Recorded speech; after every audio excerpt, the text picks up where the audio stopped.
අනිත්‍යවුන් මට බෑ කියලා කියපු අනිත්‍යවුන් මට බැරි වෙයි කියලා මේ අර නියත විවරණ දීපුවා මම කරලා පෙන්නලා තියෙනවා. කවුරුත් වැඩ කරන්නේ නැහැ කියලා අතින් අල්ලන් හිටියේ නෑනේ. හරි.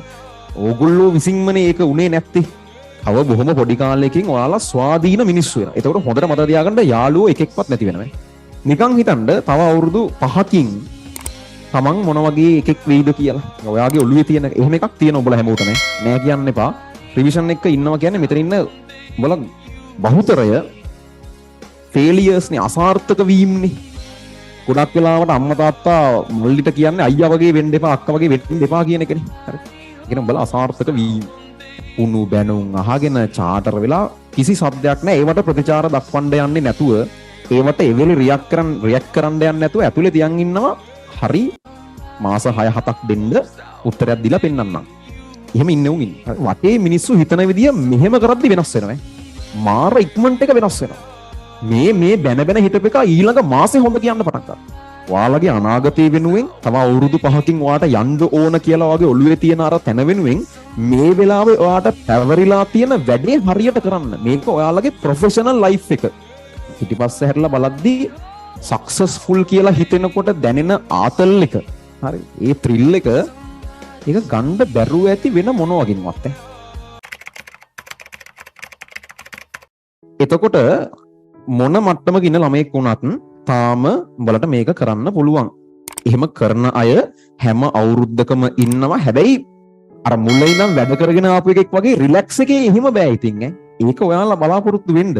එහෙම අසීමිත කැපවීමක් කරන්න වෙයි කියන එක ඒකට දැම්ම ලෑස්ති වෙන්න. දැන් ඕගොල්ලන්ගේ පවුනේ ඕගොල්ලෝ ගෙවන්නේ.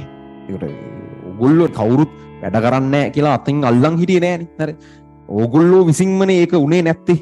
හරි. ඊටාම සුළු ප්‍රමාණයක් ඇති වළක්වන්න බැරි හේතු නිසා පරිබාහිර කාරණා නිසා තමන්ගේ ශෛලිය එක හරියට කරගන්න බැරි වෙච්ච නමුත් බහුතරයාගේ తত্ত্বය සහ එහෙම ළමයින්ට උනත් හරියට ඇතුලෙන් අහලා බැලුවම ඇත්තටම ඔය බාහිර හේතුන් නිසාමද බැරි වුනේ කියලා නෑ චුට්ටක් මගෙත් අඩුපාඩු තියෙනවා එහෙමයි හරිද ඒ තමයි ඇත්ත කතන්දරේ හරිද එතකොට ඒ තමන්ගේ පව් ටික තමන් ගෙවන්න ඕන ඒකට සාමාන්‍ය මුලින් ඉඳන් පිළිවෙලකට වැඩගෙන කරගෙන ආපු ළමෙක් වගේ රිලැක්ස් එකේ මේක කරගෙන යන්න මේ අමාරුයි සහ බෑ ඒක යම් ලොකු එකක් අර අපි කියන්නේ කොන්දේසි මොකුත් නෑ මොන ප්‍රශ්නාවක් මොන තත්ත්ව තිබුණත් අදාළ නෑ වැඩ කරන්න වෙනවා හරි එහෙම කරන්න වෙනවා චුට්ටක් මං කියන්නේ දැන් අවුරුද්ද එහෙම නම් ඉවර වෙලා ටිකක් කල් ගිහලා නමුත් මට ඕගොල්ලන්ට කතා කරන්න හම්බෙච්ච පළවෙනි වතාව නිසා මම කියන්නේ ටිකක් මේ හිතලා බලන්නකො තව අවුරුදු නිකන් මේක ඇත්තටම පොඩ්ඩක් හිතලා බලන්න ඕගොල්ලෝ පොඩි ළමයිනේ ඕගොල්ලෝ වැඩි හිටියෝ හරිද ඕගොල්ලෝ ලොකුයි ඇත්ත වැඩි හිටියෝනේ ඒකට තව බොහොම පොඩි කාලයකින් ඔයාලා ස්වාධීන මිනිස්සු වෙනවා. ඒතකොට හොඳට මතක තියාගන්න යාළුවෝ එකෙක්වත් නැති වෙනවා. ඒක නැති වෙනවා කියන්නේ උන් තරහ වෙනව නෙමෙයි. උන්ට උන්ගේ වැඩ තියෙනවා. හරිද? ඔගොල්ලෝ කොච්චර දැන් කොහොම හිටියත් මේක නෙවෙයි ඔයාලා හැමෝම වටේ ඉන්න එකෙක්වවත් අඳුරන්නේ නැති අලුත් සමාජයකට යන්න වෙනවා. එහෙම තැනකට යන්න වෙනවා. හරිද? ඒකේ තේරුම ළඟ ඉන්න ඒ උන් වැඩක් නැහැ කියන එක නෙවෙයි. ඒක තමයි මේකේ හැටි. මේ process එක එහෙමයි. අනිවාර්යෙන් ඒ level ඉවර වෙලා මොකුත් දන්නේ නැති පරිසරයකට හැමෝටම යන්න ඕනේ. ඒක ඒ ලෙවල් පාසලා මෙඩිසින් ගියත් එහෙමයි, ඉන්ජිනියරින් ගියත් එහෙමයි. යම් ප්‍රමාණයක් දෙතුන් දෙනෙක් අඳුරන පිරිසක් ඉන්නේ. නමුත් ඒක සම්පූර්ණ වෙනස්. සහ එහෙම නැතුව වෙන ජොබ් එකකට ගියත් ඒත් එහෙමයි. වෙන එකකට යන්න වෙනවා. හරි. එහෙනම් මුලින්ම දැන් මේ තියෙන තත්වය තියෙන්නේ. අපි ගොඩක් වෙලාට හිතන්නේ මෙතන ඉඳන් හිතන්නේ. එහෙම නැතුව පොඩ්ඩක් දැන් ඉන්න එකකින් එළියට ඇවිල්ලා නිකන් හිතන්න තව අවුරුදු 5කින් තමන් මොන වගේ එකෙක් වෙයිද කියලා. ඔයාගේ ඔළුවේ තියෙන එහෙම එකක් තියෙන උඹලා හැමෝටම නෑ කියන්න එපා. ඔල ඔක්කොගෙම ඇතුලේ අර පොඩි කාලේ ඉඳන් බිල්ඩ් අප් කරගෙන ආපු වෙන ලොකු ඒවා තියෙනවා. ඒවා කියන්න ලැජ්ජයි සමහරුන්ට මෙච්චරකල් කරලා තියෙන ඒ වගේ හැටියට. හරි. කමන්නේ හිතන්නකෝ. හරිද? කොහොම එකෙක් වෙයිද? මොන වගේ එකෙක් වෙලාද? පොඩි වෙලාවක් කන්නේ මම තව අවුරුදු 5කින් විවිධ දේවල් මම මොන වගේ දෙයක් කරමින් ඉඳීද? සමහරට මොන වගේ හරි වාහනයක් තියෙයිද? ඕ සමහරට ගියක් කරේ මෙහි තියෙයිද නැත්නම් මොකක් හරි බිස්නස් එකක් පටන් අරන් ඒක මං ඩිග්‍රී එකක් කරන ගමන් එහෙම මොකක් හරි එකක් ඔන්ලයින් ළමයි සියල්ලට මේක අදාළ මොකක්ම හරි එකක් කතන්දරයක් හරි ඇතිනේ දැන් ඊට පස්සේ මේක හිතන්න එපා හිතුව දුක හිතන්න දැන් ඕක කරන්න පුළුවන් වේද කියලා වගේ ඕනනම් ඊළඟට හිතන්න පුළුවන් අවුරුදු 5ක් යද්දි මේ කියන්නේ මෙච්චර කල් ඇවිල්ලා තියෙන ෆ්ලෝ එකත් එක්ක මෙහෙමයි හරිද දැන් මේ මිනිස්සුන්ට ජීවිතේ එක එක තැන්වල වෙනස් වෙන්න chances හම්බ වෙනවා. එක විදිහකට යනවා ඒවා වෙනස් වෙන්න chances හම්බ වෙනවා. ඒ සමහරක් chances අපි ගන්නවා, සමහර chances අපි මිස් කර ගන්නවා. මිස් වුණොත් ඒ chance එක නෑ. ආයේ ඊළඟ වතාවක chance එකක් හම්බුන වෙලාවක තමයි ඒක හෙටද, තව මාසෙකින්ද, අවුරුද්දකින්ද, අවුරුදු 5කින්ද, 10කින්ද කියන්න අපි දන්නේ නෑ. A level කියන්නේ දැන් මේ රිවිෂන් ක්ලාස් එකක් නේ මම කරන්නේ. රිවිෂන් එක ඉන්නවා කියන්නේ මෙතන ඉන්න වල බහුතරය ෆේලියර්ස් නේ, අසාර්ථක වීම නේ. හරිද? ඒ කියන්නේ ඕගොල්ලෝ කලින් වතාවේ සාර්ථක වුණා නම් මෙතන ඉන්න ඕනේ නැහැ. යම් ප්‍රමාණයක් ඇති ෆස්ට් ට්‍රයි කරනවා වුණත් දැන් වැඩි හොඳට වගේ නෑ ඇති. නමුත් බහුතරයක තත්ත්වේ ඔයාලා ෆේලියර්ස් නේ, ඔයාලා අසාර්ථක වීම නේ. ගොඩක් වෙලාවට අම්මා තාත්තා මල්ලිට කියන්නේ අයියා වගේ වෙන්න එපා, අක්කා වගේ වෙන්න එපා කියන එකනේ. හරිද? ඒ කියන්නේ උඹලා අසාර්ථක වීම. ඔයාලා අසාර්ථකත්වයට උදාහරණ විදිහට ගන්න ඉස්කෝලවල එහෙම අර එකෙක් හිටියා මෙහෙම එකෙක් කියලා තමයි කියන්නේ. ඔයා ගැන කියන්නේ බලන්න. හරිද? ඒ අනිත් උන්ට එහෙම වෙන්න එපා කියලා කියන්නේ අසාර්ථක වීමේ උදාහරණ වලට ඕගොල්ලෝ ගන්නවා. හරිද? එහෙමනේ ගොඩක් අය එහෙමයි. බහුතරයක තත්ත්වය එහෙම. හරි. ඉතින් මෙහෙම රිවිෂන් කියන්නේ කොහොමත් එහෙමයි.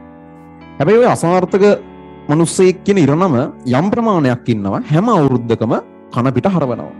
හරි. කියන අර කතා ඔක්කොම අහගෙන උණු බැනුම් අහගෙන චාටර් වෙලා කිසි සද්දයක් නැහැ. ඒවට ප්‍රතිචාර දක්වන්න යන්නේ නැතුව, ඒවට එවෙලි රියැක්ට් කරන්න යන්නේ නැතුව ඇතුලේ තියන් ඉන්නවා. හරි මාස 6-7ක් දෙන්න උත්තරයක් දීලා පෙන්නන්නම්. එහෙම ඉන්නේ උන් ඉන්නේ. හරි. එහෙම හෙන මේ එවෙලි රියැක්ට් කරන්න යනවා කියන එක එච්චර බුද්ධිමත් වැඩක් නෙවෙයි. හරි වෙලාවට හොඳට අර හිතා ගන්න බැරි වෙන රිටර්න් එකක් දෙන එක තමයි මම නම් කියන්නේ කරන්න ඕන වැඩේ කියලා. හරි.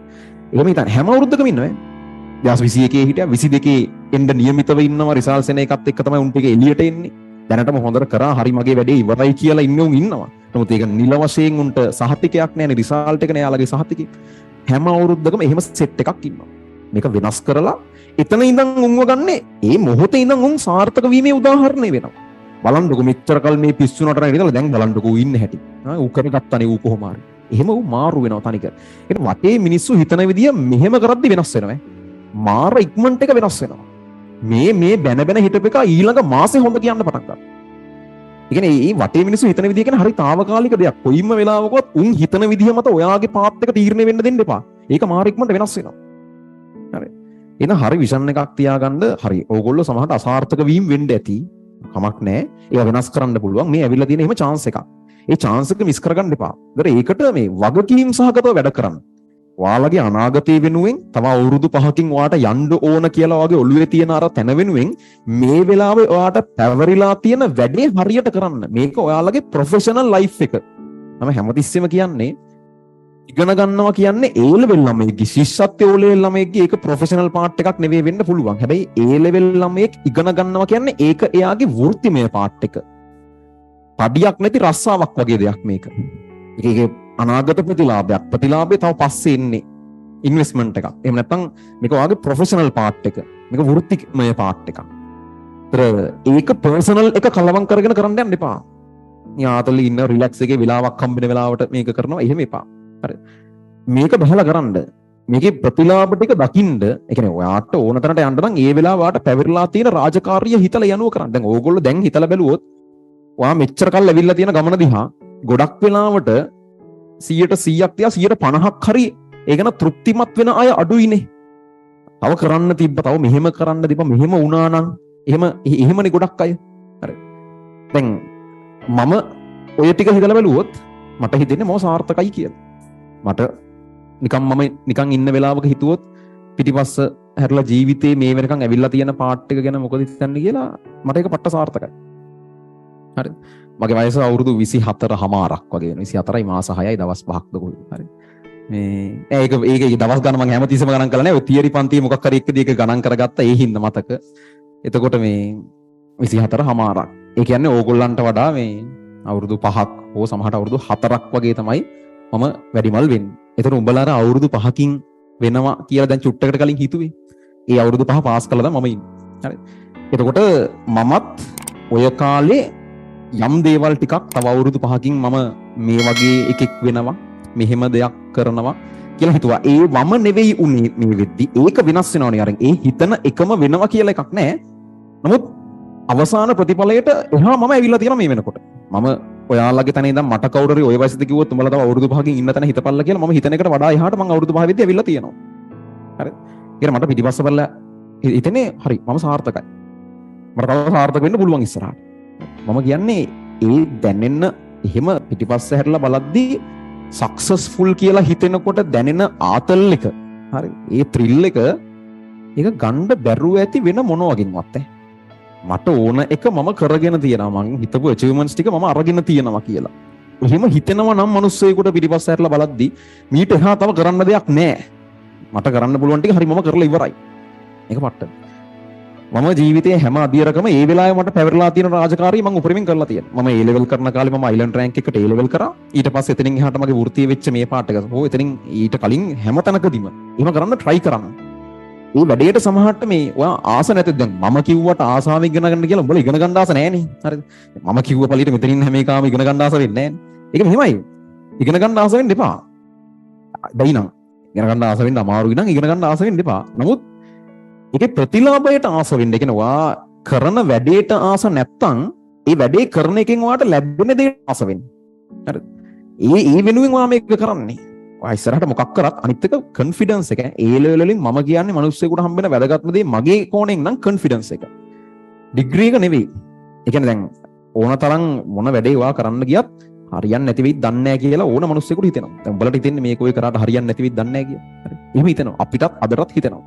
එහෙම වෙලාවට අපිට තියෙන ලොකුම හයිය තමයි කලින් ඒ වගේ හිතිලා අපි ඒව කරපුවා. එහෙම නෑනේ ගොඩක් අය. එහෙම එකක් ඕන. එහෙම එකක් තිබ්බම තමයි එතනින් ඉස්සරහට ඒක පාවිච්චි කරන්න පුළුවන් වෙන්නේ. හරි. ඒ ලෙවල් කියන්නේ ගොඩක් වෙලාවට කොන්ෆිඩන්ස් දෙන පළවෙනි තැන. ඒ කියන්නේ මේක හරියට කරගන්න පුළුවන් වේද බැරි වේද කියන දෙගඩියාම ඉඳලා නෑ කොහොම හරි කරනවා කියලා කාගෙන කරලා අන්තිමේට ඒක අචීව් කරගත්තට පස්සේ මට කලින් බැරි වෙයි කියලා මමම හිතපු අනිත්‍යුන් මට බෑ කියලා කියපු අනිත්‍යුන් මට බැරි වෙයි කියලා මේ අර නියත විවරණ දීපුවා මම කරලා පෙන්නලා තියෙනවා. එහෙනම් මට මේකක් පුළුවන්. ඒකෙන් තමයි ඉස්සරහට ලයිෆ් එක ඇදෙන්නේ. කොන්ෆිඩන්ස් කියන එක ආත්ම විශ්වාසය කියන එක මාරම වැදගත් ඒක මත තනි කර අවසාන ප්‍රතිඵල වෙනස් වෙනවා. ඉතින් ඒ ලෙවල් කියන්නේ එහෙම එකක්. ඒ කියන්නේ ඔයා සමහරට ડોක්ටර් කෙනෙක් වෙන්න ආස නැතුව ඇති. හැබැයි ඒ ලෙවල් කියන එකෙන් එන කොන්ෆිඩන්ස් එක ඔයා ඉස්සරහට මොනවා කරත් ඒක මාරවත් වටිනවා. මාරම වැදගත්. ඒ නිසා මම කියන්නේ තව අවුරුදු 5ක් ගියාම දැන් ඉඳන් අද ඉඳන් හරිද ඕනනම් දිනේ දාලා මේවා ලියාගන්න ඔයාලගේ පැත්තේ වැඩ විදිහට අදින් තව අවුරුදු 5කට පස්සේ පිටිපස්ස හැරිලා බලනකොට ඒ අවුරුදු 5 තුල ඔයා සාර්ථකයි කියලා කියන්න පුළුවන් මිනිස්සෙක් වෙන්න බලන්න. හරි. මෙච්චර කල් කතාව එපා. ඒවා ගිහිල්ලා ඉවරයි. මෙතන ඉඳන් අවුරුදු 20යි කියමු ඔයාලට වයස. 19 20 ඔය සීමාවෙනින්. තව අවුරුදු 5කින් අවුරුදු 25 වෙනකොට පිටිපස්ස හැරිලා අන්තිම අවුරුදු 5 දිහා බලද්දී මට කල හැකි උපරිමය මම කරලා තියෙනවා සහ මම යන්න පුළුවන් උපරිම මට්ටමේ සාර්ථක වෙලා තියෙනවා කියලා කියන්න පුළුවන් මිනිස්සෙක් වෙන්න. හැම එකම. එහෙම නැත්නම් ඉපදිලා ඉවරනේ ඉතින්. මැරරක ඉන්න බෑයි. හරි. ඉන්න එක ඉන්න විදිහනේ අපිට වෙනස් කරන්න පුළුවන් නේ. ඒක වෙනස් කරන්න. ඒ තියෙන විදිහට යන්න නම් ඉතින් ඕගොල්ලෝ ඕනේ නෑනේ. තියෙන විදිහට කොහොමද යනවන්නේ? ඒ ෆ්ලෝ එකේ ඔය යන විදිහට ගලාගෙන යන්නයි මිනිස්සු. ඒ යන ෆ්ලෝ එක වෙනස් කරන්න මිනිහෙක් ඕනේ. ඒ හින්දා මේ ඒක වෙනස් කරන්න. හරි.